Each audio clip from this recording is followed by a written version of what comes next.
Oh boy, if you are a private person, this would drive you bonkers. Imagine your mom coming to visit your house. You're an adult, you have your own family, and she goes through your things. Here is what she wrote.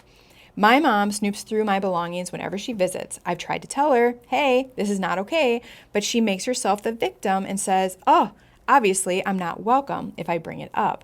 I'm thinking about suggesting that we only meet at neutral locations and share an Airbnb since I can't trust her in our home. How do I set a boundary without blowing up a relationship like this? Ugh, it sucks so bad when our parents see us as extensions of them. Like they truly don't see themselves crossing a boundary. Like I bet you this mom, if this is what's going on, she doesn't see a boundary here at all. She doesn't see that she's crossing a line. She sees her daughter's things as her things. So she's probably confused, insulted, maybe even feels punished if the daughter's tried to lock a door. Like, why would you do that to me?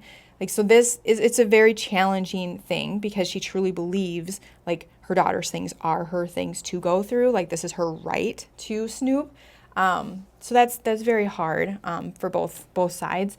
For me, if this were my mom, I would first try to lock the doors just because I don't have like oodles of money to pay for Airbnb. So I would first lock the areas of my home that I don't want her in, knowing that I would still have to have the conversation if she wiggles the handle and brings it up to me. If I don't want to go through that, if it's going to ruin her vacation, if she wiggles a handle and then I still have to tell her why, then go to the Airbnb if we both have resources, to pool together. But when I communicate that we're going to be going to an Airbnb and not staying at the house to my mom, I would not be focusing on educating her. Like, you couldn't respect my boundaries, so now we have to do this. I wouldn't do that at all. I would focus on the fun experience we're going to have and how, because I don't have to be hostess with the mostest, we can just relax and I can truly like soak her in and savor the time we have. So I would go to my mom. I would use a connection first script and I would say, Mom, I was thinking about your next visit. I'm so excited. I actually found this the cutest Airbnb and I want us to stay there instead. So then it will be like a vacation for both of us. I won't have to host and I can truly just soak you up. That's how I would frame it. And if you are just in a situation like this where you're like, yeah, I have a family member like this and they always take my boundaries personal. They either like blow up or they sulk for days or they start crying. And I just feel like the worst human on earth when I try to like set a limit. That was me, and that's why I created the CLEAR formula or the CLEAR framework.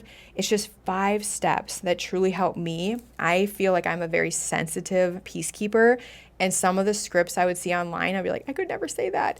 This allows me to speak my needs, to clearly communicate my needs, and it allows them to hear it because I'm using connection first. If you want that, just send me a DM, CLEAR formula, and I'll send it your way.